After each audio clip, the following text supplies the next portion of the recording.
Uma Terra Prometida, capítulo 21. Uma noite, durante o jantar, Malha me perguntou o que eu ia fazer em relação aos tigres. Como assim, querida? Bom, você sabe que são meus animais preferidos, né?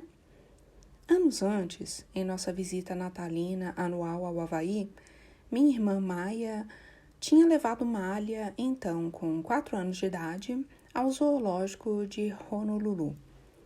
Era um lugar pequeno, mas encantador, localizado em um cantinho no Parque Kapiolani, perto do vulcão Diamond Head.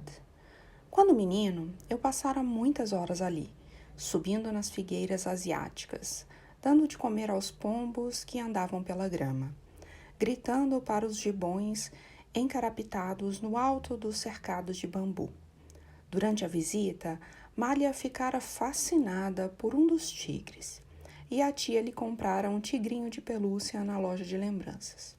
O tigre tinha patas gordas, uma barriga redonda e um sorriso inescrutável de Mona Lisa, e se tornou companhia inseparável de Malha. Se bem que, na época em que fomos para a Casa Branca, a pelagem dele estivesse um tanto gasta, depois de sobreviver a respingos de comida e a múltiplos banhos, e após quase ser extraviado nas vezes em que ela dormia fora e sofrer um rápido sequestro pelas mãos de um primo traquinas. Eu tinha xodó pelo tigre. Bom, prosseguiu Malha, fiz um trabalho para a escola sobre os tigres, e eles estão perdendo seu habitat porque as pessoas estão derrubando as florestas. E a situação vem piorando, porque o planeta está ficando mais quente por causa da poluição. Além disso, as pessoas matam eles e vendem a pele, os ossos e tudo mais. Então, os tigres vão ser extintos, o que seria terrível. E como você é o presidente, devia tentar salvá-los. Sasha concordou. Você precisa fazer alguma coisa, papai. Olhei para Michelle, que assentiu. Você é o presidente, disse ela. O fato é que eu me sentia grato por minhas meninas não se intimidarem em apontar a responsabilidade dos adultos em ajudar a preservar a saúde do planeta. Embora sempre tenha morado em cidades, muitas de minhas melhores lembranças remeteram a espaços ao ar livre. Em parte, isso se deve à minha criação no Havaí, onde os passeios pelas florestas luxuriantes das montanhas ou os mergulhos à tarde nas ondas turquesa do mar são direitos de nascença, tão simples quanto sair na rua. Prazeres que não custavam nada, não pertenciam a ninguém e eram acessíveis a todos. O tempo que passei na Indonésia, correndo pelos terrenos alagados dos arrozais enquanto os búfalos me olhavam erguendo o focinho enlameado, havia reforçado meu gosto pelos espaços abertos, da mesma forma que as viagens que fiz quando tinha 20 anos. Época em que, graças à falta de laços que me prendessem e à tolerância por alojamentos baratos, tive a ocasião de percorrer as trilhas dos Apalaches, de descer o Mississippi numa canoa a remo e de assistir ao nascer do sol no Serengeti. Minha mãe reforçava esse gosto pelo mundo natural. Na grandiosidade de suas formas, o esqueleto de uma folha, as atividades de um formigueiro, a alvura cintilante de uma lua cheia. Ela sentia o assombro e a humildade que os outros reservavam para a devoção religiosa. Eu e Maia, ainda novos, ouvíamos seus ensinamentos sobre os estragos que os seres humanos podiam infligir à natureza quando construíam cidades, perfuravam poços de petróleo e jogavam fora o lixo sem maiores cuidados. Recolha esse papel de bala, Bear. E também frisava que as consequências desses danos geralmente recaíam sobre os pobres, que não podiam escolher onde morar, nem se proteger do ar poluído e da água contaminada. Mas, embora minha mãe fosse uma ambientalista de coração, não me lembro de nenhuma vez em que tenha se designado dessa forma. Devia ser porque havia passado grande parte de sua carreira trabalhando na Indonésia, onde os perigos da poluição pareciam muito pequenos em comparação a riscos mais imediatos, a fome, por exemplo. Para milhões de aldeões pobres que viviam nos países em desenvolvimento, a chegada de um gerador elétrico a carvão ou uma fábrica nova, apesar de emitirem densas colunas de fumaça, era a melhor via para terem uma renda melhor e um trabalho menos extenuante. Para eles, a preocupação em preservar as paisagens naturais e a vida selvagem e exótica era um luxo que só os ocidentais podiam se permitir. Não tem como salvar as árvores ignorando as pessoas, dizia minha mãe. Essa percepção, a de que, para grande parte da humanidade, a preocupação com o meio ambiente só vinha depois de atendidas as suas necessidades materiais básicas, permaneceu comigo.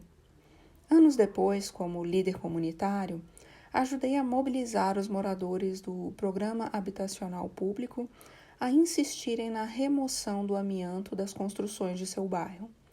No Senado Estadual, eu era um candidato suficientemente verde para que a Liga dos Eleitores Preservacionistas me endossasse quando concorria ao Senado Federal.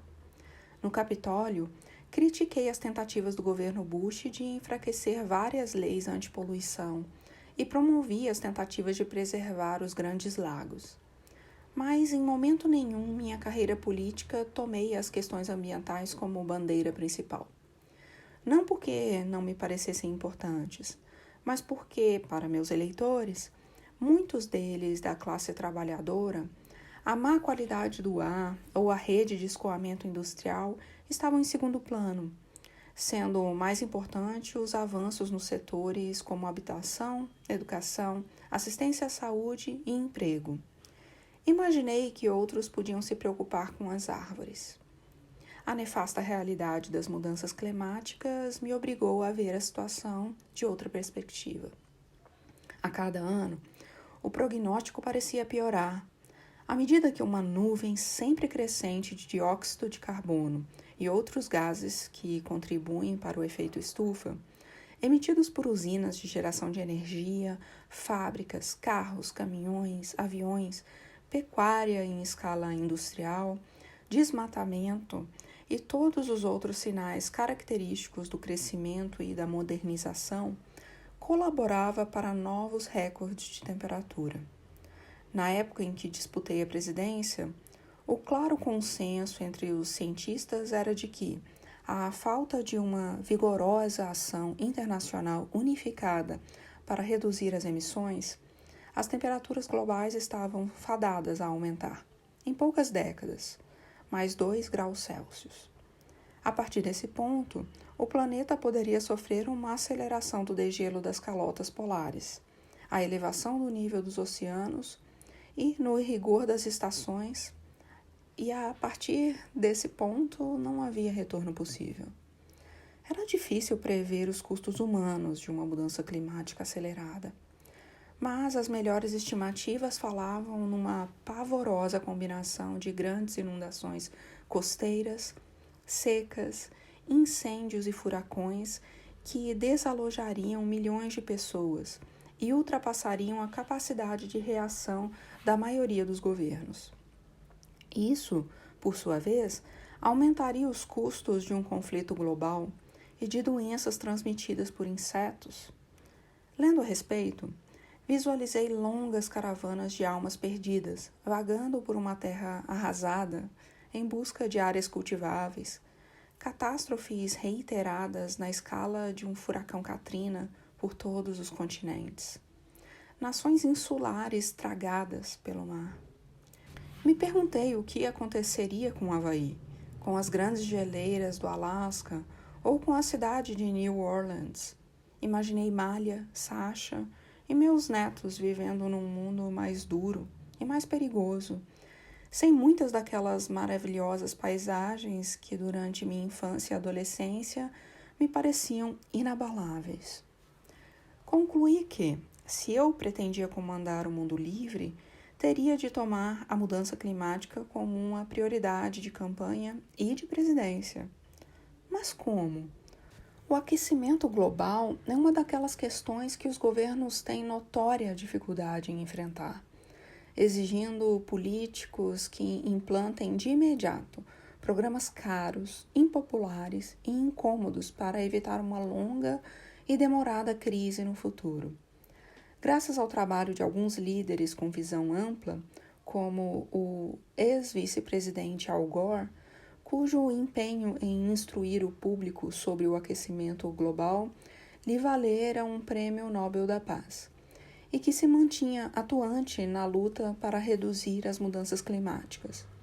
Aos poucos, a conscientização vinha aumentando. Eleitores mais jovens e mais progressistas tinham especial receptividade aos apelos à ação. Apesar disso, importantes grupos de interesse democratas, em especial os grandes sindicatos industriais, resistiam a qualquer medida ambiental que pudesse ameaçar os empregos de seus filiados. Nas pesquisas de opinião que fizemos no início da minha campanha, o eleitor democrata médio colocava as mudanças climáticas entre as últimas preocupações de suas listas. Os eleitores republicanos eram ainda mais céticos. Houve um tempo em que o papel do governo federal na proteção ambiental contara com o apoio dos dois partidos. Richard Nixon trabalhara com um congresso de maioria democrata para criar a Agência de Proteção Ambiental, a EPA, em 1970. George H.W. Bush defendera o fortalecimento da Lei do Ar Limpo, em 1990. Mas aqueles eram outros tempos, quando as bases eleitorais do Partido Republicano passaram a se concentrar no Sul e no Oeste, onde os esforços conservacionistas vinham irritando, havia tempos, as empresas de perfuração de poços de petróleo, os interesses das mineradoras, os incorporadores imobiliários e os fazendeiros. O partido transformou a proteção ambiental em mais uma frente da guerra cultural partidária.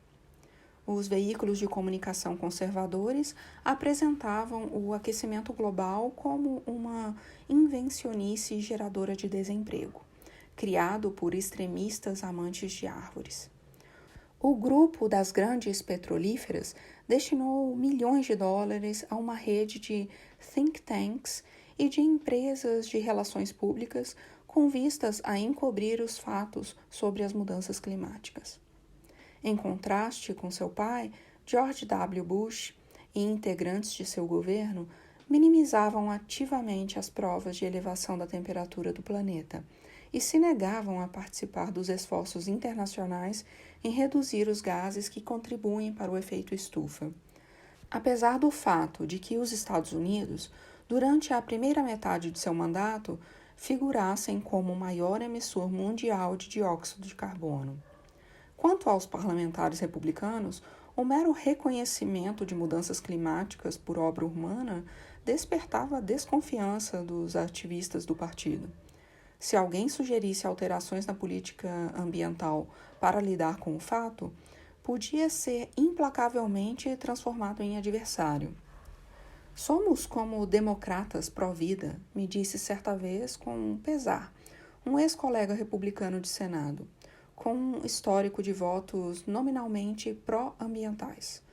Logo estaremos extintos.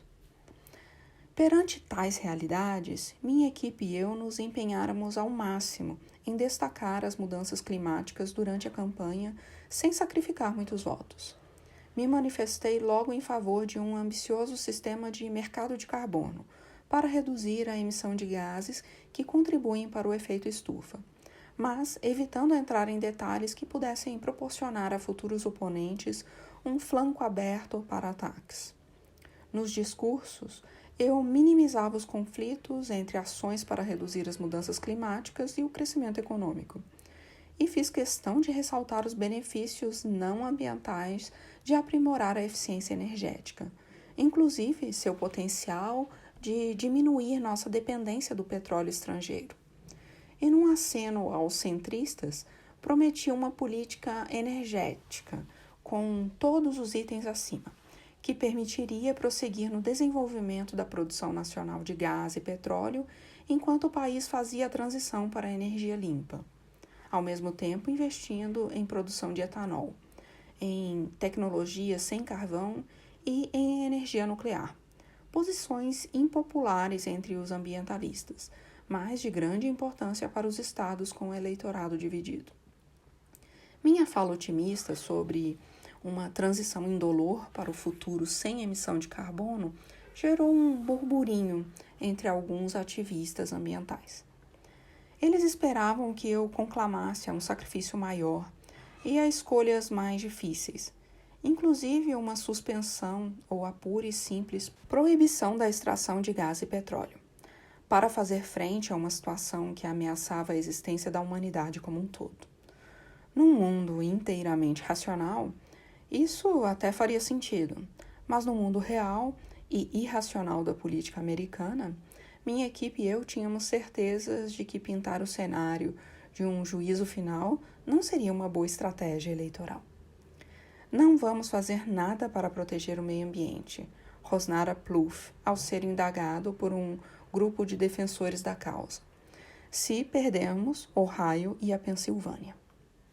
Com a economia em frangalhos, o ambiente para a ação política em torno das mudanças climáticas, na verdade, piorou após a eleição. Axie não teve papas na língua. Se o cara vai perder a casa, ele não está nem aí para o painel de energia solar. E a imprensa especulou que não iríamos discretamente deixar a questão em banho-maria. Isso nunca me passou pela cabeça, o que imagino que pode dar uma ideia não só da importância do problema, mas também de minha presunção na época. Pelo contrário, disse a Ham, que colocasse o aquecimento global no mesmo nível de prioridade da assistência à saúde e que começasse a montar uma equipe capaz de avançar com a nossa pauta. Tivemos um bom começo ao convencer Carol Browner, que comandara a EPA durante o governo Clinton, para ocupar a Casa Branca no cargo recém-criado de Conselheira do Clima, coordenando nossas iniciativas entre agências de importância crucial. Alta, espigada, com uma encantadora mescla de energia constante e entusiasmo do tipo dá para fazer, Carol tinha íntimo conhecimento da questão, contatos em todo o Capitólio e credibilidade junto a todos os principais grupos ambientais. Para comandar a EPA, nomeei Lisa Jackson, uma engenheira química afro-americana que passara 15 anos na agência e depois se tornou comissária de proteção ambiental no estado de Nova Jersey. Era uma profissional experiente no trato com a política, com todo o encanto e o bom humor de uma narrativa de New Orleans. Para entender plenamente as questões científicas na transformação do setor energético americano, contávamos com meu secretário de energia, Steven Chu, físico de Stanford, ganhador do Prêmio Nobel e antigo diretor do renomado Laboratório Nacional Lawrence Berkeley, na Califórnia. Steven era a imagem do típico acadêmico, com óculos com armação metálica e um ar sério, mas levemente distraído. E mais de uma vez os assistentes tiveram de revirar a área da Casa Branca, pois ele esquecera sua agenda e fora passear na hora em que íamos começar uma reunião. Mas era competente como indicava seu currículo, com um dom especial de explicar questões de alta complexidade técnica em termos que seres menos inteligentes, como eu, de fato conseguiam entender. Com Carol comandando os trabalhos, nosso grupo de estudos e análises da mudança climática propôs uma pauta política abrangente, que incluía, entre outras medidas, estabelecer um preço alto para as emissões de carbono, o que, se desse certo, poderia reduzir em 80% as emissões de gases que contribuem para o efeito estufa até 2050.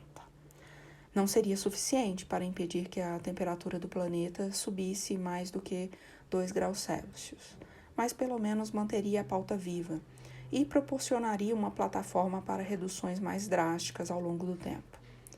Outro aspecto igualmente importante era que o estabelecimento de uma meta ambiciosa, mas realista, colocaria os Estados Unidos em posição de pressionar outros grandes emissores do mundo, em especial a China, a seguirem nosso exemplo. O objetivo era negociar e assinar um grande acordo climático internacional antes do final do meu mandato. Começamos com a lei de recuperação, por entender que tínhamos a possibilidade de usar as verbas de incentivo para transformar o setor energético, investindo em pesquisa e desenvolvimento de fontes renováveis, que levariam a uma acentuada redução no custo da energia solar e eólica. Nosso cálculo era simples. Para atingirmos nossas metas de redução de gases que contribuem para o efeito estufa, teríamos de substituir gradualmente os combustíveis fósseis na economia americana, o que só poderíamos fazer se tivéssemos alternativas eficientes. Vale lembrar que, em 2009, os carros elétricos ainda eram novidade. Os fabricantes de painéis solares atendiam somente a um nicho do mercado, e a energia solar e eólica respondiam apenas por uma pequena fração do total da eletricidade disponível nos Estados Unidos. Tanto porque ainda era mais cara do que a energia de termoelétricas movidas a carvão e a gás, como porque havia questões concretas sobre sua confiabilidade na ausência de sol ou vento. Os especialistas se diziam seguros de que os custos continuariam a baixar à medida que aumentasse a produção de geradores de energia limpa e que o desenvolvimento de tecnologias de bateria de armazenamento poderia resolver o problema da confiabilidade. Mas a construção de usinas, bem como o processo de pesquisa e desenvolvimento de novas tecnologias, demandava muito dinheiro. E nem os investidores do setor privado, nem as grandes empresas de eletricidade tinham mostrado muita vontade de fazer apostas que pareciam arriscadas. Muito menos em um momento em que mesmo as empresas mais bem-sucedidas do setor de energia limpa lutavam para não fechar as portas. Na verdade, praticamente todas as empresas de energia renovável, desde fabricantes de veículos avançados a produtores de biocombustível, enfrentavam o mesmo dilema. Por melhor que fosse sua tecnologia, ainda tinham de operar numa economia que, por mais de um século, se construíra quase exclusivamente em torno do petróleo, do gás e do carvão. Essa desvantagem estrutural não era mero resultado das forças de livre mercado.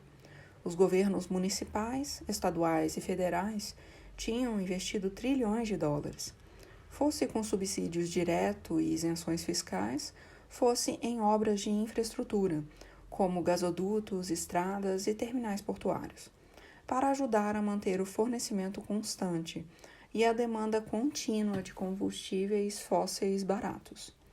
As petrolíferas americanas estavam entre as corporações mais lucrativas do mundo, e mesmo assim continuavam a receber anualmente milhões de dólares em deduções fiscais federais.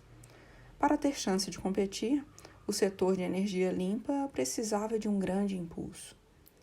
Era essa a expectativa que tínhamos com a lei de recuperação. Dos quase 800 bilhões de dólares disponíveis para incentivos, dirigimos mais de 90 bilhões para iniciativas de todo o país na área de energia limpa. No prazo de um ano, uma usina da Maytag, em Iowa, que eu visitara durante a campanha e fechara por causa da recessão, voltara a operar fabricando turbinas eólicas de última geração. Fornecemos fundos para a construção de uma das maiores fazendas de vento do mundo.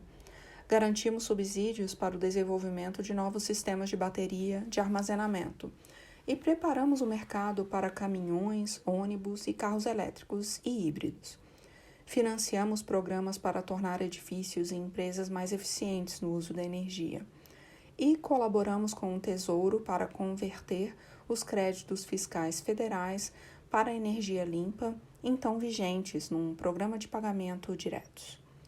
No Departamento de Energia, utilizamos verbas da Lei de Recuperação para lançar a Agência de Projetos de Pesquisa Avançada de Energia, a ARPA-E. um programa de pesquisa de alto risco e alta compensação nos moldes da famosa Agência de Projetos de Pesquisa Avançados de Defesa, a DARPA, que o Departamento de Defesa criou após o Sputnik, ajudando a desenvolver não só sistemas armamentistas avançados, como a tecnologia que impede que certos aviões de guerra não sejam detectados por radares, mas também uma versão inicial da internet, a ativação automática por voz e o GPS. Era algo empolgante, embora fosse quase inevitável que, nessa nossa busca de inovações energéticas capazes de mudar o quadro geral, alguns investimentos da lei de recuperação não dessem certo. O prejuízo mais visível se deu numa decisão de prorrogar um programa de empréstimos do Departamento de Energia, iniciado durante o governo Bush, que oferecia capital de giro de longo prazo a empresas promissoras de energia limpa. O programa de garantia de empréstimo do Departamento de Defesa, em seu conjunto, resultaria num histórico de desempenho impressionante, ajudando companhias inovadoras, como a fabricante de veículos Tesla, a passar para o seguinte nível.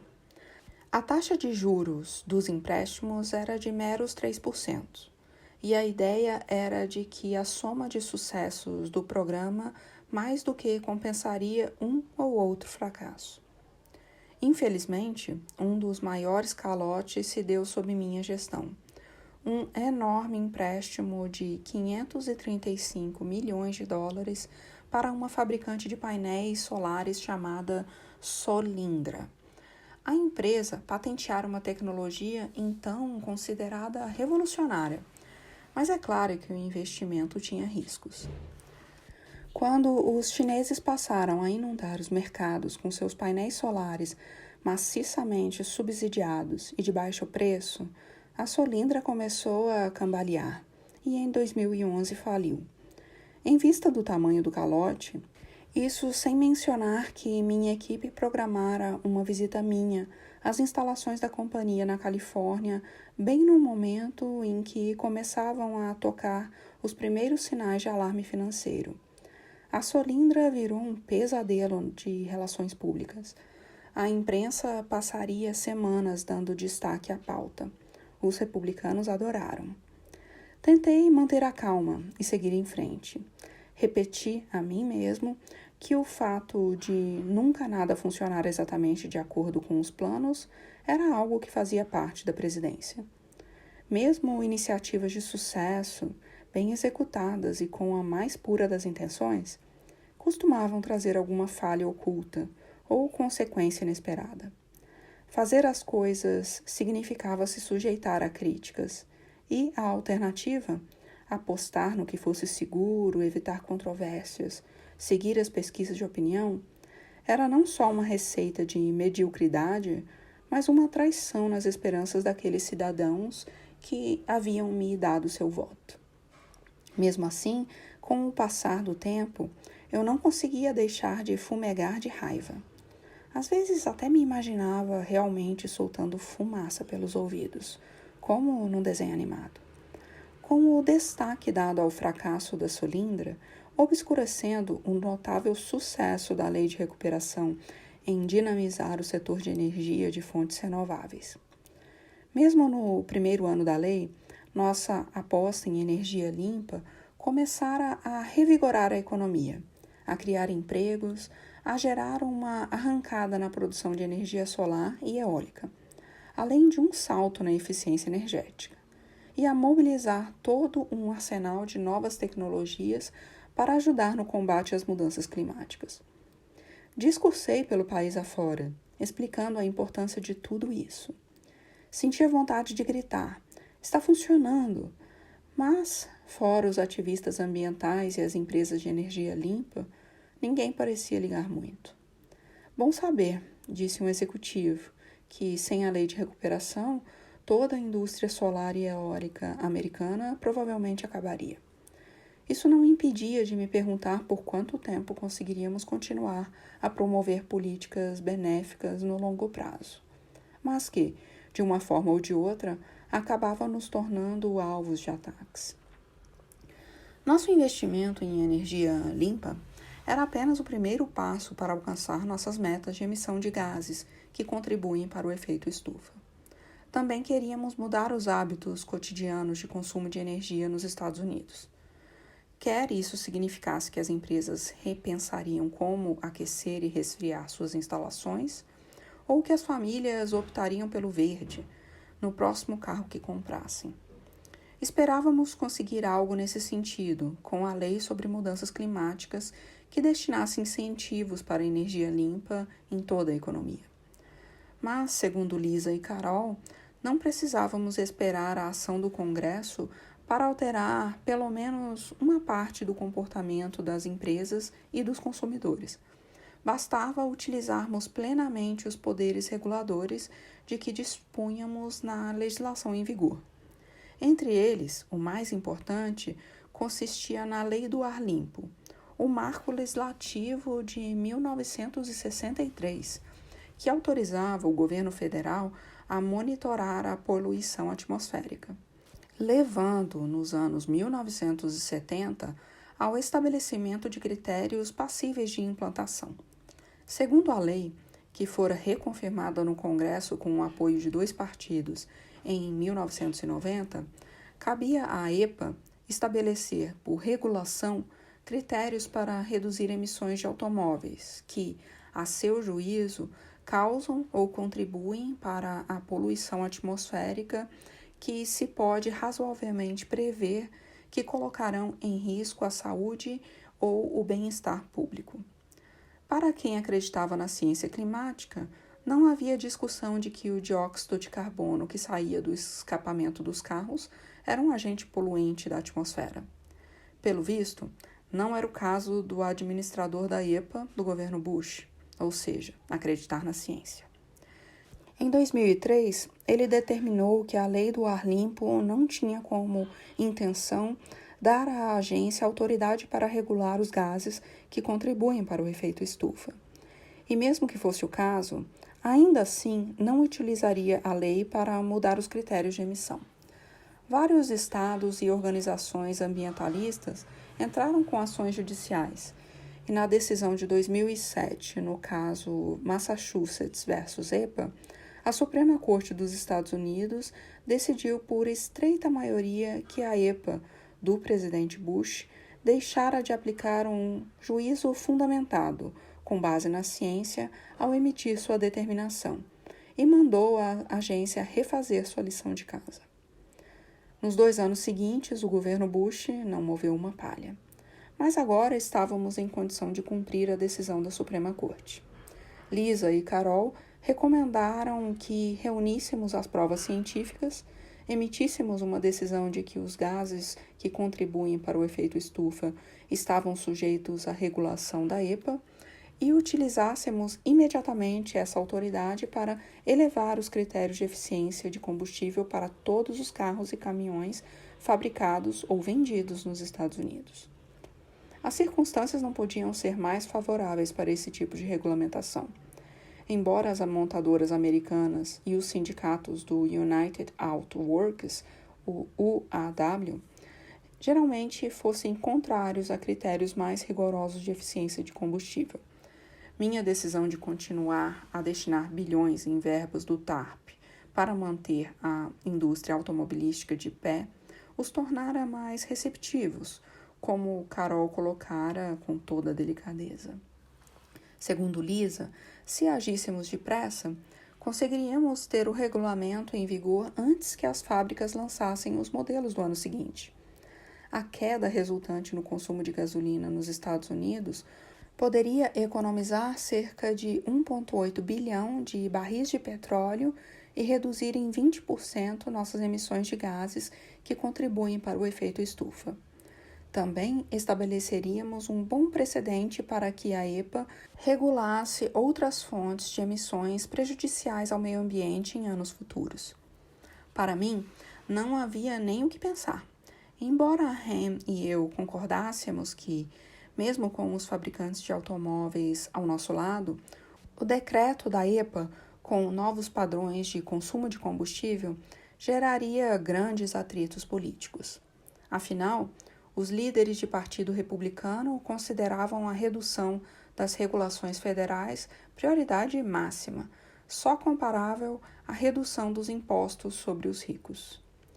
Grupos empresariais e grandes doadores conservadores, como os irmãos Koch, tinham investido maciçamente numa campanha de décadas para demonizar a palavra regulação.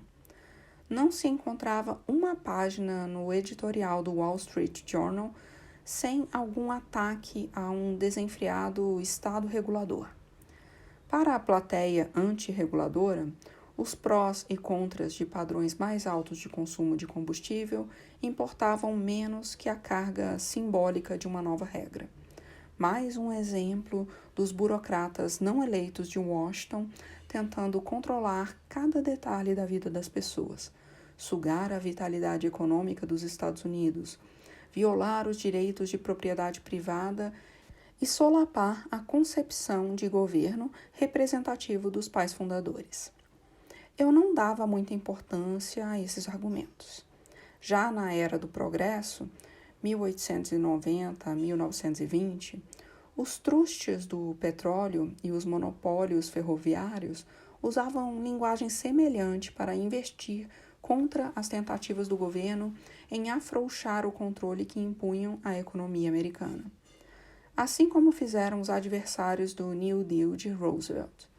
E mesmo assim, durante todo o século XX, em lei após lei e em cooperação com os presidentes dos dois partidos, o Congresso continuara a delegar autoridade regulatória e fiscalizadora a um amplo leque de agências especializadas, desde a Comissão de Títulos e Câmbio, a SEC, ao Departamento de Saúde e Segurança Ocupacional, o OSHA, e ao Departamento Federal de Aviação, a FAA. A razão era simples. Conforme a sociedade se tornava mais complexa, com corporações mais poderosas e os cidadãos exigindo mais do governo, os representantes eleitos simplesmente não tinham tempo para regular tantos setores diferentes.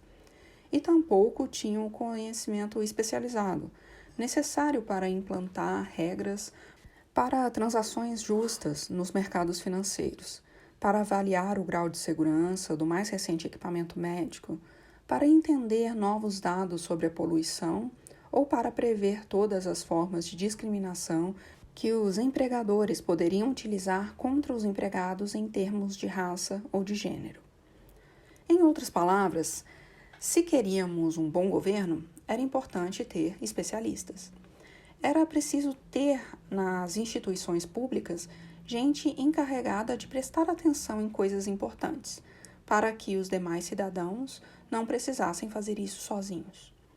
E era graças a esses especialistas que os americanos podiam se preocupar menos com a qualidade do ar que respirávamos ou a água que bebíamos, que tínhamos a quem recorrer quando os empregadores não nos pagavam as horas extras que nos deviam, que podíamos confiar que os remédios vendidos sem receita não nos matariam, que dirigir um carro ou tomar um voo comercial era muito mais seguro hoje do que 20, 30 ou 50 anos atrás. O Estado regulador, de que os conservadores tanto reclamavam, havia melhorado tremendamente a vida nos Estados Unidos. Isso não significa que todas as críticas à regulação federal eram infundadas. Havia ocasiões em que os entraves burocráticos obstruíam desnecessariamente ou retardavam o lançamento de produtores inovadores. Algumas regulações eram de fato exageradas. Os grupos ambientalistas, em particular, detestavam uma lei de 1980 exigindo que uma obscura subagência do Executivo chamada Escritório de Informações e Assuntos Regulatórios, OIRA, fizesse uma análise de custo-benefício de cada nova regulação federal. Acreditavam que esse procedimento favorecia os interesses das corporações e não deixavam de ter razão. Era muito mais fácil calcular os lucros e prejuízos de uma empresa do que pôr preço na preservação de uma ave ameaçada de extinção ou na redução da probabilidade de que uma criança desenvolvesse asma. Apesar disso, tanto por uma questão de programa de governo como por razões políticas, eu achava que os progressistas não podiam ignorar as questões econômicas. Aqueles entre nós que acreditavam na capacidade do governo de resolver grandes problemas tinham obrigação de encarar o impacto de nossas decisões no mundo real e não apenas confiar em nossas boas intenções. Se a regulação de uma agência para preservar terras alagadiças fosse reduzir a área de uma propriedade rural familiar, seria necessário levar em conta as perdas do agricultor antes de seguir em frente. Foi exatamente por me preocupar em fazer essas coisas direito que nomeei Cass Sunstein, ex-colega de faculdade de Direito da Universidade de Chicago, para dirigir o OIRA e ser nosso especialista interno em custo-benefício. Eminente acadêmico constitucionalista que escrevera uma dúzia de livros e era mencionado com frequência como futuro ministro da Suprema Corte, Cass, na verdade, insistiu para ocupar o cargo no OIRA, o que indicava sua paixão pelo serviço ao país. Sua indiferença ao prestígio e uma alta dose de dedicação intelectual que o tornava especialmente talhado para a função. Era também muito afável, excelente jogador de squash e um sujeito com a escrivaninha mais bagunçada que vi na vida. Nos 3 anos seguintes, Cass deu duro com sua pequena equipe, no insípido escritório do OIRA, na rua em frente à Casa Branca, assegurando que as regulações que propunhamos de fato eram benéficas a ponto de justificar os custos. Também pedi que ele conduzisse uma revisão meticulosa de todas as regulações federais existentes, para podermos eliminar as que fossem desnecessárias ou obsoletas. Cass desencavou algumas coisas incríveis. Antigas determinações que obrigavam hospitais, médicos e enfermeiros a gastar mais de $1 bilhão de ano em papeladas e tarefas administrativas. Uma estranha regulamentação ambiental que classificava o leite como óleo, submetendo as propriedades de ordenha a custos anuais de mais de $100 milhões. Uma determinação absurda que custava aos caminhoneiros $1,7 bilhão em tempo perdido preenchendo formulários depois de cada viagem. Mas a grande maioria das medidas examinadas por Cass resistia bem ao escrutínio.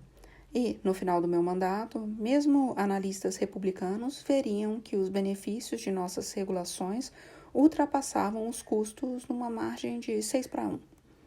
A proposta de Lisa e Carol de aumentar os padrões de consumo de combustível veio a se tornar uma dessas regulações. Assim que dei o sinal verde, elas se lançaram ao trabalho.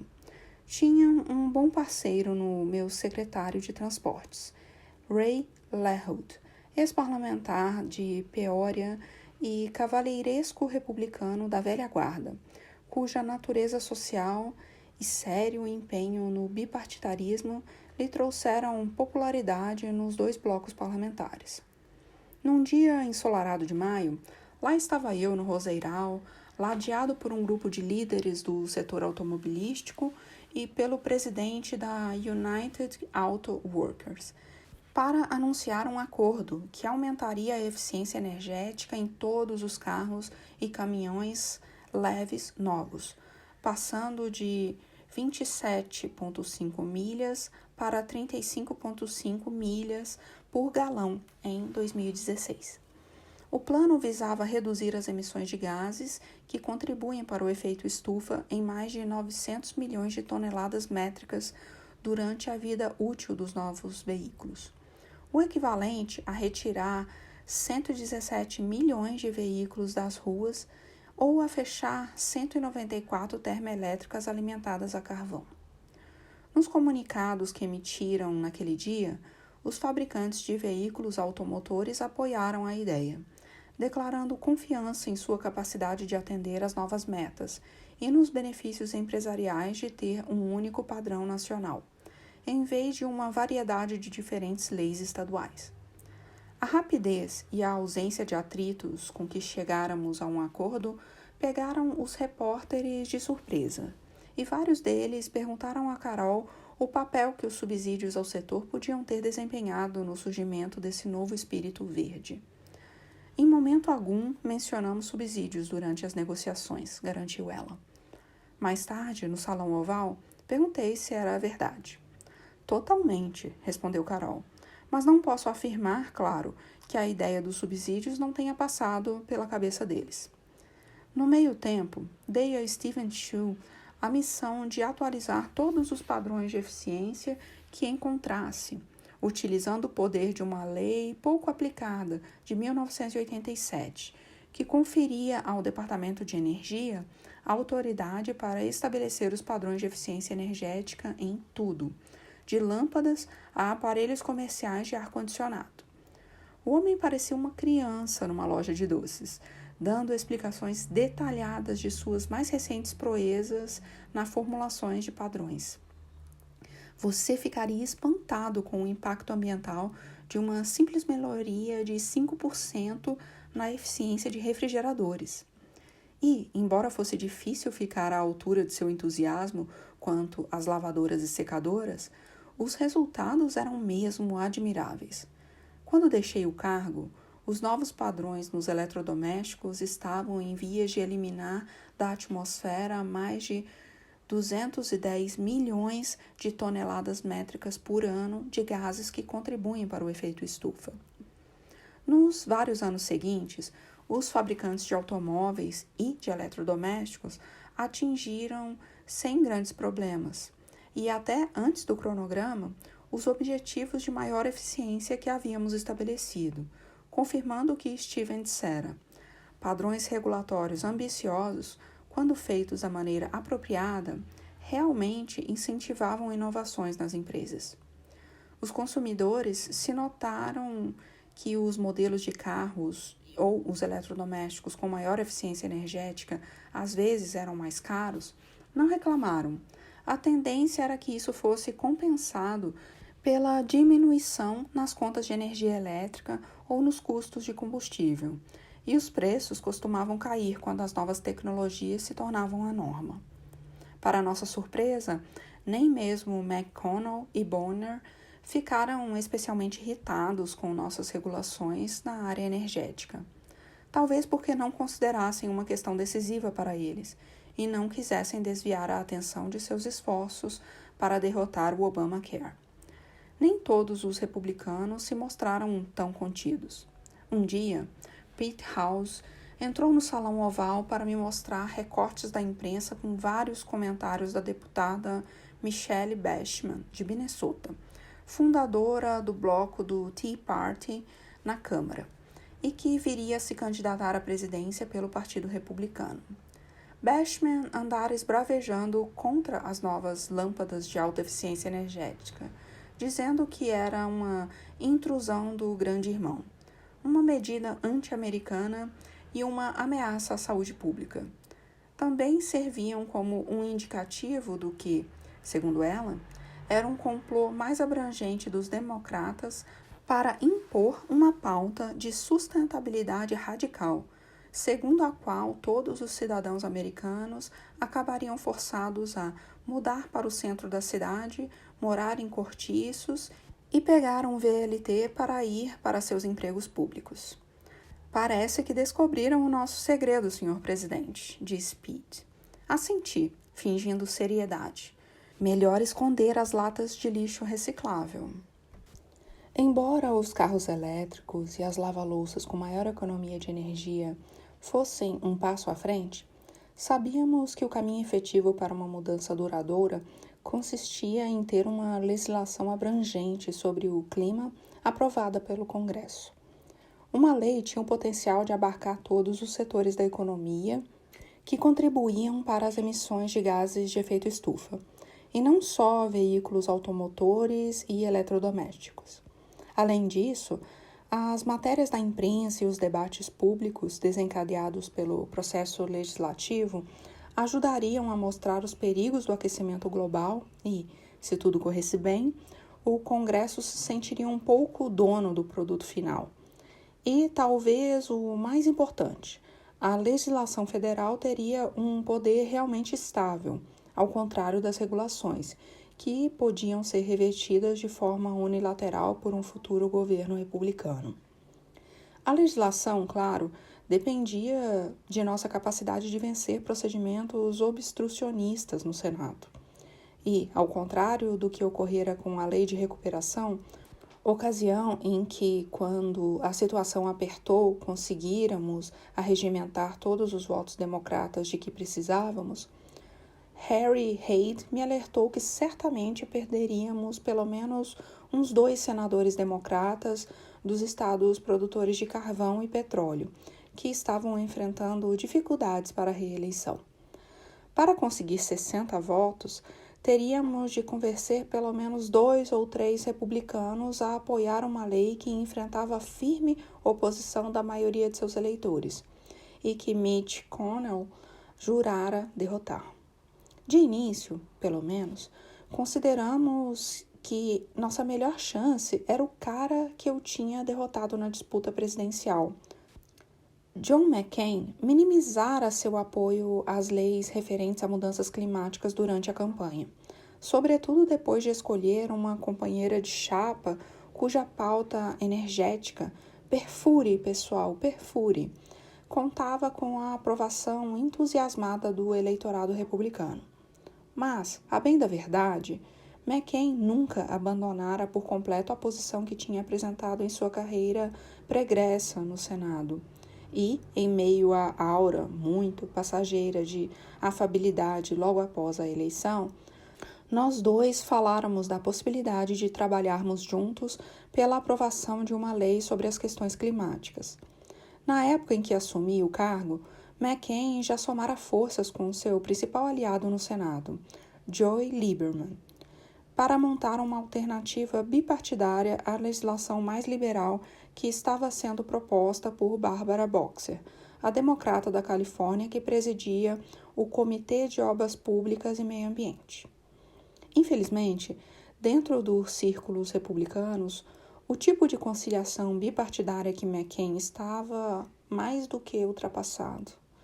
Os direitistas o desprezavam mais do que nunca, pondo a culpa das derrotas republicanas na Câmara e no Senado em sua falta de convicção conservadora.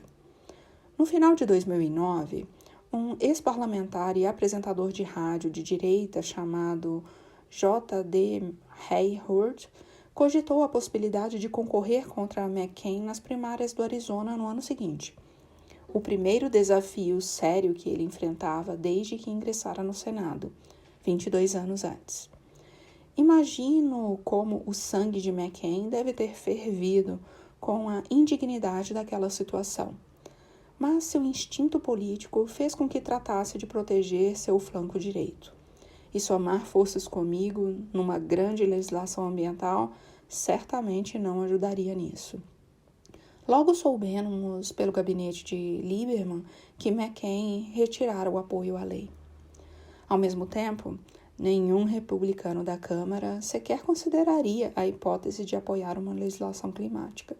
Sendo assim, os 2 democratas mais graduados do comitê correspondente, Henry Waxman, da Califórnia, e Ed Markey, de Massachusetts, se contentaram em redigir um projeto de lei por conta própria e aprová-lo apenas com votos democratas. No curto prazo, isso facilitou a nossa vida. Waxman e Markey se alinhavam em termos gerais com a pauta. Suas equipes sabiam o que estavam fazendo e receberam bem nossas sugestões. Mas também significava que os 2 congressistas não sentiram muita necessidade de levar em conta posições menos liberais do que as que existiam dentro de suas próprias bancadas, aumentando a possibilidade de que o projeto criado por eles fosse visto como uma lista de desejos elaborada por um grupo ambientalista e provocasse um ataque cardíaco nos senadores democratas que estavam em cima do muro. Na esperança de evitar um impasse entre a Câmara e o Senado, Han designou Phil Cirillo para a tarefa nada invejável de insistir com Waxman para que iniciasse um diálogo com os possíveis apoiadores da legislação no Senado, inclusive Lieberman, de modo a conseguirmos estreitar as diferenças entre os dois lados. Cerca de uma semana depois, chamei Phil ao Salão Oval e perguntei como tinha sido a conversa com o Axman. Phil, alto e magro, se deixou cair no sofá, pegou uma maçã na tigela que eu mantinha sobre a mesa de café e deu de ombros. Não muito boa, disse ele, com um tom que ficava entre um suspiro e uma risadinha. Antes de ingressar em minha equipe, Phil passara anos trabalhando no gabinete de Waxman, mas recentemente como chefe de assessoria. Então, os dois se conheciam bem. Waxman o ouvira com atenção, disse ele, canalizando a frustração que os democratas da Câmara já sentiam quanto aos democratas do Senado, e a nós, em uma ladainha sobre o que consideravam ser seus pecados anteriores. A redução da lei de recuperação, a recusa em sequer levar a voto vários projetos da Câmara por medo de constranger senadores moderados ou conservadores, a facilidade com que supostamente se deixava manobrar. Ele disse que o Senado é o lugar onde as boas ideias vão para morrer, disse Phil. Isso não dá para negar, falei eu. Vamos ter que resolver tudo numa comissão conjunta da Câmara e do Senado, depois que cada casa tiver aprovado a sua própria lei, propôs Phil, se esforçando em dar um tom animado à voz. Em nosso esforço para manter certa distância entre as leis da Câmara e do Senado, tínhamos de fato uma coisa operando a nosso favor. Lieberman e Boxer, bem como os democratas da Câmara e a maioria dos grupos ambientalistas, vinham defendendo um sistema de mercado de carbono semelhante ao que eu endossara durante a campanha como um mecanismo preferencial para obter grandes reduções nos gases que contribuem para o efeito estufa. Funcionava da seguinte maneira: o governo federal estabeleceria a quantidade de poluentes que as empresas podiam emitir, deixando ao encargo de cada uma delas a maneira de alcançar essas metas. As empresas que ultrapassassem o limite pagariam uma multa. As que ficassem abaixo do limite poderiam vender os créditos de poluição, não utilizados para empresas com menor eficiência energética. Ao estabelecer um preço sobre a poluição e criar um mercado com um comportamento mais favorável ao meio ambiente, essa abordagem oferecia às corporações um incentivo para desenvolver e adotar as tecnologias verdes mais avançadas. Além disso, a cada avanço tecnológico, o governo podia reduzir ainda mais os limites, estimulando um círculo virtuoso e constante de inovação. Havia outras maneiras de estabelecer um preço sobre a poluição de gases de efeito estufa. Alguns economistas achavam que era mais simples, por exemplo, impor um imposto sobre o carbono, sobre todos os combustíveis fósseis, desencorajando o seu uso e torná-los mais caros. Mas uma das razões pelas quais todos haviam convergido para uma proposta de mercado de carbono era que já fora experimentada com sucesso, e ainda por cima por um presidente republicano. Em 1990, o governo de George H.W. Bush implantaram um sistema nesses moldes para reduzir o dióxido de enxofre que saía das chaminés das fábricas e contribuía para a chuva ácida que estava destruindo lagos e florestas na costa oeste. Apesar das sinistras previsões de que a medida levaria ao fechamento de fábrica e a demissões em massa, as empresas infratoras haviam rapidamente elaborado maneiras eficientes em termos de custos para adequar suas instalações. E no prazo de poucos anos, o problema da chuva ácida quase desaparecera. A elaboração de um sistema de mercado de carbono para as emissões de gases que contribuem para o efeito estufa envolvia um novo patamar de escala e complexidade. As brigas sobre cada detalhe prometiam ser ferozes, mobilizando legiões de lobistas e nos obrigando a negociar uma ou outra concessão com todos os parlamentares cujos votos não seriam necessários. E, conforme também vinha me ensinando a luta para aprovar a legislação de assistência à saúde, o mero fato de que os republicanos tivessem defendido em algum momento uma ideia política pública apresentada por um dos seus correligionários não significava que apoiariam exatamente a mesma ideia vinda de um presidente democrata. Apesar disso, eu acreditava que um precedente bem-sucedido nos daria um trunfo para obter um acordo. Carol e Phil e os demais integrantes da equipe legislativa da Casa Branca passaram grande parte do primeiro semestre de 2009 indo e vindo entre a Câmara e o Senado, levando a proposta adiante, amenizando problemas e proporcionando aos principais atores e suas equipes todo o apoio técnico ou orientação de que precisassem em termos de diretrizes. E tudo isso enquanto ainda tentávamos consertar a economia, dar forma à lei de assistência à saúde, montar um pacote sobre a imigração, receber a confirmação das nomeações para o judiciário e dar andamento no Congresso a uma dúzia de outras iniciativas menores. Prova do empenho com que essa equipe trabalhava. Isso também conferia ao escritório de Ham de decoração simples, com a grande mesa de reuniões no centro, geralmente cobertas de xícaras de café, latinhas de Coca Diet e um ocasional sanduíche comido pela metade. A atmosfera transbordante de cafeína de um centro de controle de tráfego aéreo.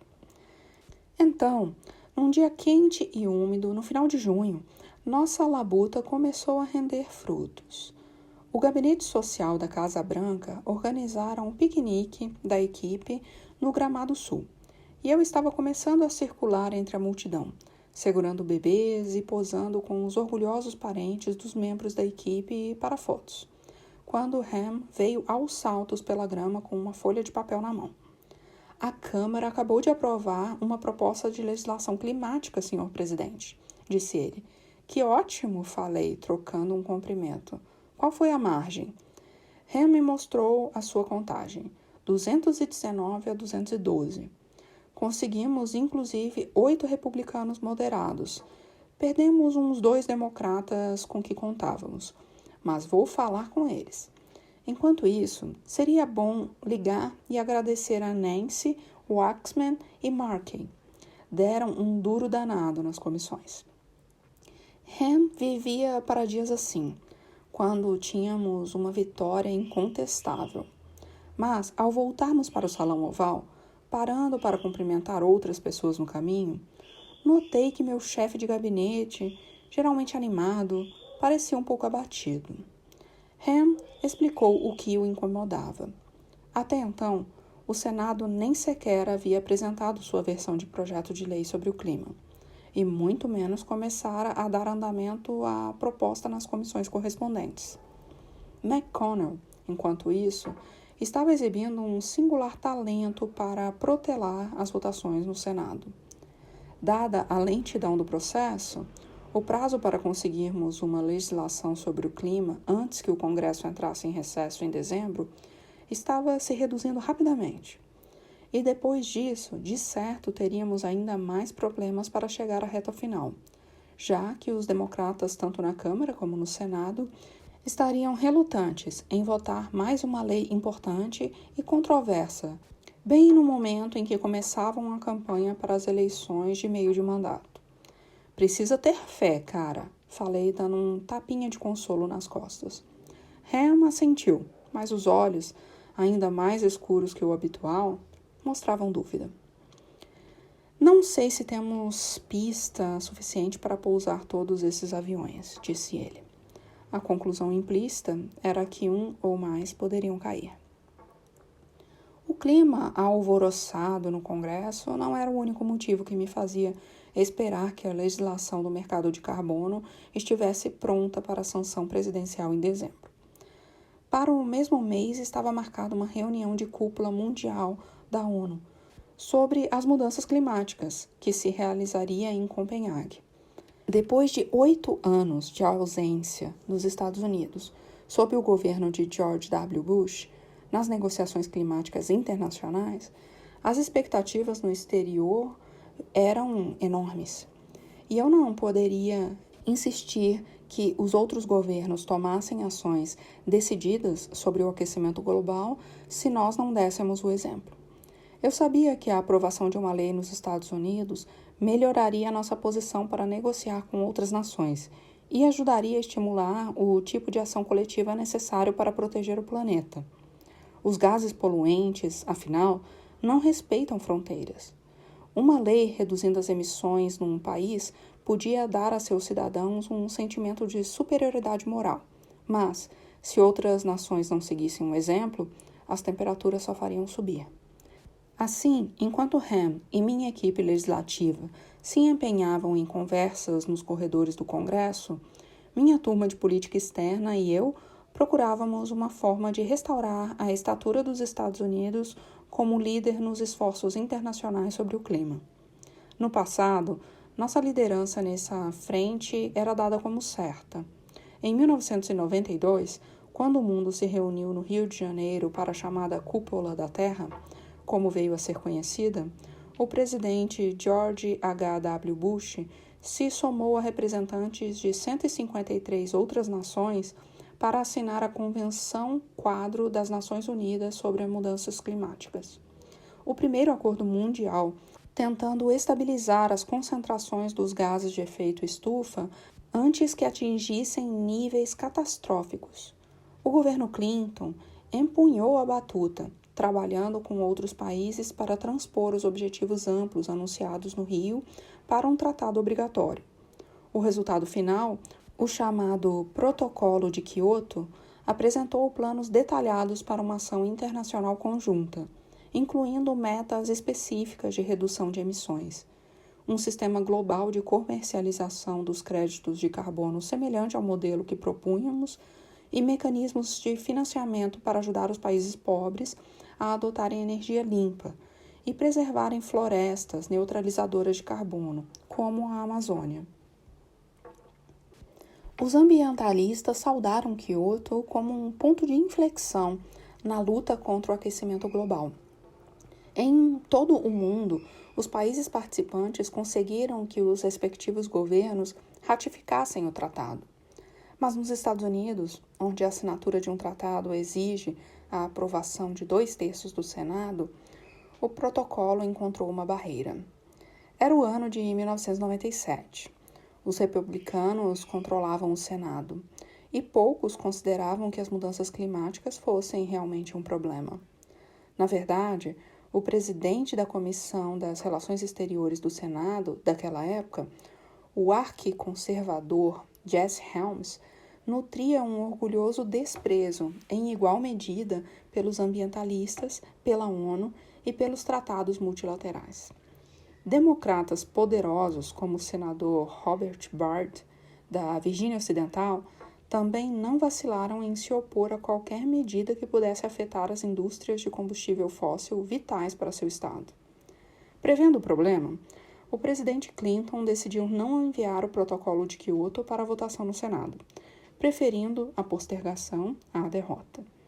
Embora tenham voltado a soprar bons ventos para Clinton depois de sobreviver ao impeachment, o protocolo de Kyoto ficou engavetado pelo resto de seu mandato. Qualquer centelha de esperança quanto à ratificação do tratado se extinguiu totalmente quando George W. Bush venceu Al Gore na eleição de 2000. Foi assim que, em 2009, um ano depois que o protocolo de Kyoto finalmente entrou em vigor por completo, os Estados Unidos passaram a ser uma das 5 nações a não participar do tratado. As outras 4 eram Andorra, o Vaticano, ambas tão minúsculas com população somada de cerca de 80 mil habitantes, que sua participação nem foi solicitada, e lhes concederam o estatuto de observadoras.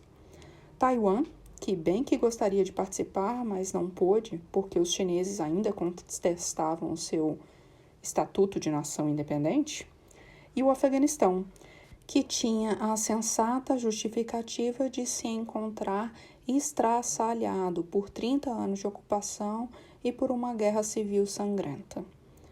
Nós sabemos que as coisas estão feias quando nossos aliados mais próximos pensam que somos piores do que a Coreia do Norte em alguma questão, disse Ben, sacudindo a cabeça. Revendo essa história, às vezes eu imaginava um universo paralelo, onde os Estados Unidos, que logo após o final da Guerra Fria não tinham rival, colocaram seu imenso poder e autoridade respaldando a luta para deter as mudanças climáticas. Imaginava a transformação da rede de energia do mundo e a redução nos gases de efeito estufa que poderiam ter ocorrido. Os benefícios geopolíticos que teriam decorrido do enfraquecimento dos petrodólares, a cultura de sustentabilidade que poderia ter criado raízes tanto nas nações desenvolvidas como nos países em desenvolvimento. Mas quando me juntava à minha equipe para traçar uma estratégia para este universo, tinha que reconhecer uma verdade evidente. Mesmo com a maioria democrata no Senado, ainda não havia como assegurarmos 67 votos para ratificar a versão vigente do Protocolo de Quioto. Já estávamos sofrendo para conseguir que o Senado apresentasse uma legislação climática nacional viável. Barbara Boxer e o democrata de Massachusetts, John Kerry, haviam passado meses elaborando um projeto de lei, mas não conseguiram encontrar um colega republicano disposto a apoiá-lo. O que indicava que o texto dificilmente seria aprovado e que talvez fosse o caso de adotar uma nova abordagem, mais centrista. Depois de perdermos John McCain como aliado republicano, nossas esperanças se transferiram para um de seus amigos mais próximos no Senado, Lindsey Graham, da Carolina do Sul, de baixa estatura, cara arredondada e um sotaque manso e arrastado do Sul, que podia passar num instante do tom cordial para o ameaçador. Graham era conhecido basicamente como ardoroso defensor de uma política agressiva na segurança nacional. Integrante dos chamados Três Amigos, junto com McCain e Lieberman, que tinham sido os maiores apoiadores da guerra do Iraque, Graham também era inteligente, envolvente, sarcástico, inescrupuloso, experiente no trato com a imprensa e, graças em parte à verdadeira adoração que tinha por McCain, às vezes disposto a se afastar da ortodoxia conservadora, em especial no apoio às reformas das leis de imigração. Tendo sido reeleito para mais 6 anos de mandato, estava em posição de assumir alguns riscos e, embora nunca tivesse até então mostrado grande interesse na questão das mudanças climáticas, parecia atraído pela possibilidade de ocupar o lugar de McCain e firmar um acordo bipartidário significativo. No começo de outubro, ele se ofereceu para ajudar a conseguir os republicanos necessários para que a legislação climática fosse aprovada no Senado. Mas apenas se Lieberman ajudasse a conduzir o processo e Kerry conseguisse convencer os ambientalistas a fazer algumas concessões sobre subsídios para o setor de energia nuclear e a liberação de mais faixas costeiras do território americano para plataformas marítimas de petróleo. Eu não estava muito entusiasmado com a ideia de depender de Graham. Já o conhecia desde minha época de senador como indivíduo que gostava de desempenhar o papel do conservador consciente e sofisticado, desarmando democratas e jornalistas com avaliações implacáveis dos pontos fracos de seu partido, enfatizando a necessidade de que os políticos se libertassem de suas camisas de forças ideológicas. Na maioria das vezes, porém, quando se tratava realmente de votar ou tomar uma posição que lhe traria um custo político, Graham parecia encontrar alguma razão para se esquivar. Sabe, aqueles filmes de crime ou de espionagem, quando apresentam os personagens no começo? Comentei com Ham. Lindsey é o cara que trai todo mundo para salvar a própria pele. Mas, em termos realistas, nossas opções eram limitadas. Cara, ao menos que Lincoln e Ted Roosevelt estejam passando ali por aquela porta, respondeu Ham. Só temos ele mesmo. E, cientes de que qualquer ligação próxima com a Casa Branca podia assustá-lo, decidimos dar amplo espaço a Graham e seus apoiadores enquanto elaboravam sua versão do projeto de lei, imaginando que poderíamos corrigir eventuais cláusulas problemáticas mais tarde. Enquanto isso, cuidávamos dos preparativos para o encontro em Copenhague. O protocolo de Kyoto expiraria em 2012 e a ONU estava promovendo negociações para um novo tratado já fazia um ano, com o objetivo de finalizar um acordo a tempo da cúpula em dezembro. Mas não estávamos propensos a assinar um novo acordo em uma data tão próxima à do original. Meus consultores e eu estávamos preocupados com os moldes da linha de ação de Kyoto, em particular com o uso do conceito chamado responsabilidades comuns, mas diferenciadas, que colocava o encargo da redução das emissões de gases que contribuem para o efeito estufa quase exclusivamente sobre economias avançadas, de uso energético intensivo, como os Estados Unidos, a União Europeia e o Japão. Como questão de justiça, fazia pleno sentido pedir que os países ricos fizessem mais do que os países pobres quanto às mudanças climáticas. Não só o acúmulo existente de poluentes era, em larga medida, resultante de 100 anos de industrialização ocidental, como também os países ricos tinham uma pegada de carbono per capita muito mais alta do que de outros países. E havia limites ao que se poderia esperar de países pobres, como Mali, Haiti ou Camboja. Lugares onde muita gente não dispunha sequer de fornecimento básico de energia elétrica para reduzir suas emissões já insignificantes e provavelmente desacelerar seu crescimento no curto prazo. Afinal, americanos ou europeus poderiam obter resultados muito maiores apenas aumentando ou diminuindo alguns graus em seus termostatos. O problema era que o protocolo de Kyoto interpretara as responsabilidades diferenciadas de tal forma que potências emergentes, como a China, a Índia e o Brasil, não teriam obrigações vinculantes de reduzir suas emissões. Isso podia ser compreensível quando o protocolo fora redigido, 12 anos antes, quando a economia mundial ainda não havia sido totalmente transformada pela globalização.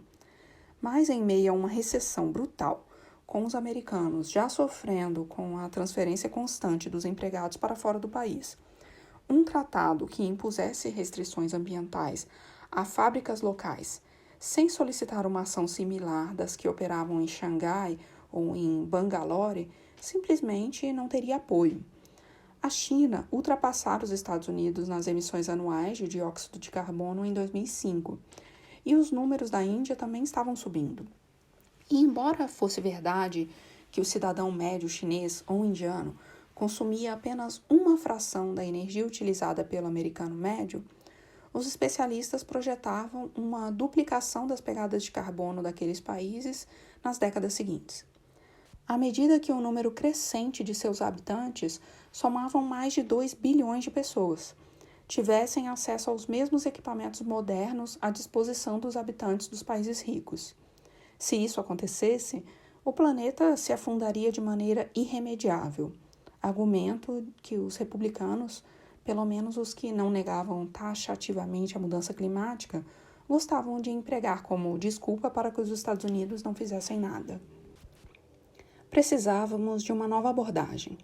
Com a orientação fundamental de Hillary Clinton e do enviado especial do Departamento de Estado para Mudanças Climáticas, Todd Stern, minha equipe apareceu com uma proposta para o acordo provisório escalonado, com base em 3 compromissos comuns.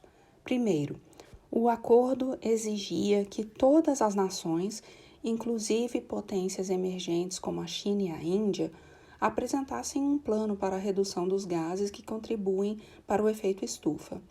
Cada país teria um plano diferente, a depender da riqueza, do perfil energético e do estágio de desenvolvimento, que seria revisto periodicamente à medida que sua capacidade econômica e tecnológica aumentasse. Segundo, embora esses planos nacionais não tivessem caráter obrigatório pelo direito internacional, como no caso das obrigações estabelecidas em tratado, cada país concordaria com medidas que permitissem que outras partes fizessem uma verificação independente do cumprimento das reduções a que se comprometera. Terceiro, os países ricos forneceriam bilhões de dólares aos mais pobres para ajudar na adaptação e redução das mudanças climáticas, desde que cumprissem seus compromissos, muito mais modestos. Se fosse bem elaborada, essa nova abordagem forçaria a China e outras potências emergentes a se envolverem de fato no programa, ao mesmo tempo preservando o conceito de Kyoto, de responsabilidades comuns, mas diferenciadas, e estabelecendo um sistema confiável para validar os esforços dos outros países na redução das emissões. Também fortaleceríamos nossa causa junto ao Congresso, quanto à necessidade de aprovarmos nossa legislação interna sobre as mudanças climáticas. E, numa perspectiva otimista, lançaríamos as bases para um tratado mais robusto no futuro próximo. Mas Todd, advogado dedicado e atento aos detalhes, que atuara como principal negociador do governo Clinton em Kyoto, alertou que nossa proposta enfrentaria dificuldades no plano internacional. Os países da União Europeia, que haviam, sem exceção, ratificado Kyoto e tomado medidas para reduzir as emissões, queriam um pacto que incluísse compromissos de redução determinados por lei por parte dos Estados Unidos e da China. A China, a Índia e a África do Sul, por outro lado, estavam satisfeitas com o status quo e resistiam firmemente a qualquer mudança no Protocolo de Kyoto. Ativistas e grupos ambientalistas de todo o planeta compareceriam à cúpula. Muitos deles viam Copenhague como um momento decisivo e considerariam um fracasso qualquer coisa que não fosse um tratado de cumprimento obrigatório com novos limites rígidos. Mais especificamente, como um fracasso meu. Não é justo, disse Carol, mas eles pensam que, se você está mesmo falando sério sobre as mudanças climáticas, deve conseguir que o Congresso e os outros países façam o que for preciso. Eu não podia criticar os ambientalistas por estabelecerem um patamar alto. A ciência assim exigia. Mas também sabia que era inútil fazer promessas que ainda não poderia cumprir. Precisava de mais tempo e de condições melhores na economia antes de poder persuadir a opinião pública americana a apoiar um tratado climático ambicioso. Também seria necessário convencer a China a trabalhar conosco e, provavelmente, precisaria também de uma maioria mais ampla no Senado. Se o mundo esperava que os Estados Unidos assinassem um tratado vinculante em Copenhague, eu precisava reduzir as expectativas, a começar pelo secretário-geral da ONU, Ban Ki-moon.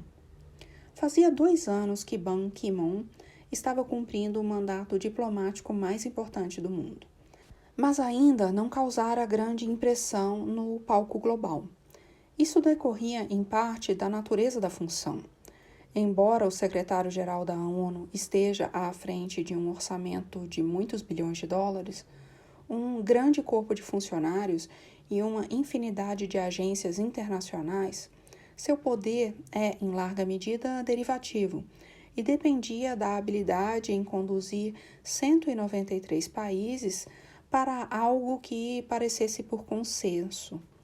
A presença, relativamente pouco marcante, de Ben também resultava de seu estilo discreto e metódico, uma abordagem burocrática da diplomacia que, sem dúvida, lhe servira bem nos 37 anos de carreira no corpo diplomático e nas relações exteriores da Coreia do Sul, seu país natal, mas que criava um forte contraste com o carisma extrovertido de seu antecessor na ONU, Kofi Annan. Não se entrava numa reunião com Ben esperando ouvir casos fascinantes, apartes espirituosos ou ideias surpreendentes. Ele não perguntava se nossa família estava bem, tampouco falava de sua vida fora do serviço. Em vez disso, depois de um vigoroso aperto de mãos e repetidos agradecimentos pela presença, Ben passava diretamente para uma sucessão de trivialidades e fórmulas batidas, proferidas no inglês fluente, mas com sotaque muito carregado, se valendo do jargão cheio de clichês de um comunicado da ONU. Apesar dessa sua falta de charme, aprendi a estimar e respeitar Ben.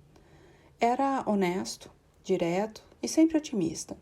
Em várias ocasiões, enfrentou a pressão de Estados-membros em defesa de reformas muito necessárias na ONU e tinha o instinto de se posicionar do lado certo das questões, mesmo que nem sempre tivesse a capacidade de levar os outros a fazer o mesmo. Ben também era persistente, em especial no tema das mudanças climáticas, que tomara como uma de suas grandes prioridades. Na primeira vez em que nos reunimos no Salão Oval, quando não fazia sequer 2 meses que eu assumira o cargo, ele já começou insistindo que eu comparecesse à cúpula de Copenhague. Sua presença, senhor presidente, disse Ben, será um sinal muito poderoso da necessidade urgente de cooperação internacional quanto às mudanças climáticas. Muito poderoso. Expliquei tudo o que planejávamos fazer no país para reduzir as emissões nos Estados Unidos, bem como as dificuldades em conseguir a aprovação no Senado de qualquer tratado nos moldes do Protocolo de Quioto num futuro próximo. Apresentei nossa ideia de um acordo provisório e comentei que estávamos formando um grupo dos principais emissores, à parte das negociações promovidas pela ONU, para ver se conseguíamos chegar a um meio termo com a China na questão. Enquanto eu falava, Ben assentia educadamente, de vez em quando anotando alguma coisa ou ajeitando o óculos. Mas nada do que falei pareceu dissuadi-lo de sua missão principal. Com a sua participação fundamental, senhor presidente, disse ele, tenho certeza de que podemos levar essas negociações a um bom acordo. E isso prosseguiu pelos meses seguintes. Por mais que eu repetisse minhas preocupações em relação ao curso que as negociações promovidas pela ONU estavam tomando, por mais direto que eu fosse sobre a posição dos Estados Unidos em relação a um tratado vinculante nos moldes do Protocolo de Quioto, Ben voltava a frisar a necessidade da minha presença em Copenhague em dezembro. Tocava no assunto nas reuniões do G20, retomava nas reuniões do G8. Por fim, na plenária da Assembleia Geral da ONU em Nova York, em setembro, eu cedi, prometendo ao secretário-geral que faria de tudo para comparecer, desde que a conferência se mostrasse capaz de resultar num acordo que pudéssemos aceitar. Depois disso, eu me virei para Susan Rice e falei que me sentia um estudante no último ano do ensino médio pressionado a ir ao baile de formatura com o nerd da turma, que era bonzinho demais para ter seu convite recusado. Quando a conferência de Copenhague se iniciou, em dezembro, parecia que meus piores medos iam se concretizar. Internamente, ainda esperávamos que o Senado marcasse a data de votação da nossa legislação sobre o mercado de carbono. E na Europa, o diálogo sobre o tratado logo chegara a um impasse. Enviáramos Hillary e Todd como emissários, para tentar conseguir apoio para a nossa proposta de um acordo provisório, e, pelo telefone, os dois descreveram uma cena caótica, com os chineses e outros representantes dos BRICS com posturas irredutíveis, os europeus frustrados conosco e com os chineses, os países mais pobres com um clamor por mais assistência financeira, os dinamarqueses e organizadores da ONU se sentindo assoberbados, os grupos ambientalistas presentes em desespero com uma situação que parecia cada vez mais descontrolada.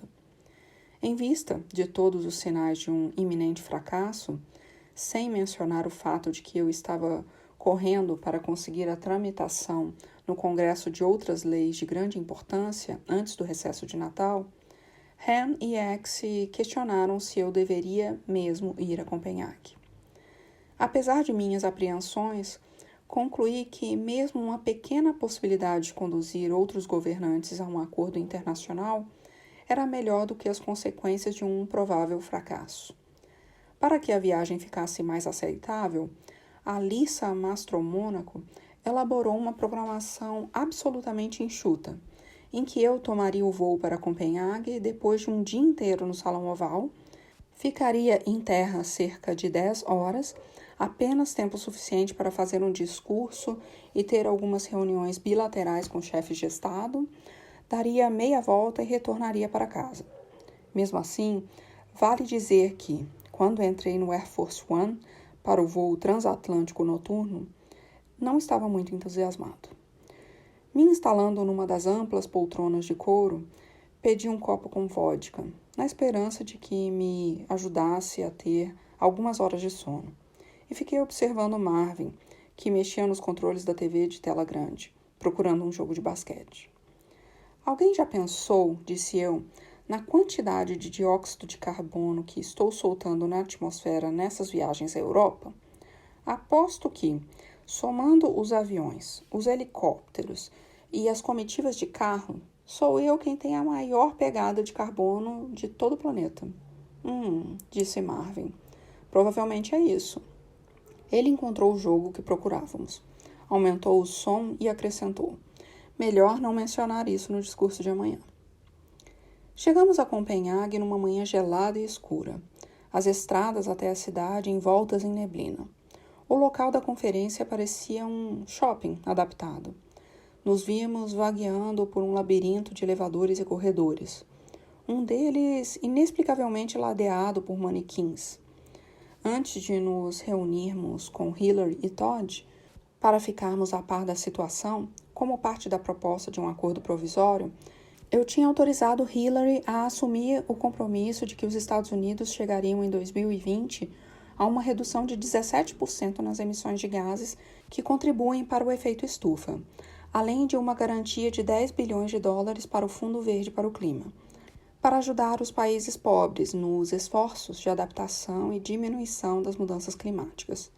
Segundo Hillary, delegados de várias nações haviam manifestado interesse em nossa alternativa, mas até o momento os europeus defendiam um tratado totalmente vinculante, enquanto a China, a Índia e a África do Sul pareciam contentes em deixar que a conferência fosse por água abaixo e em pôr a culpa nos americanos.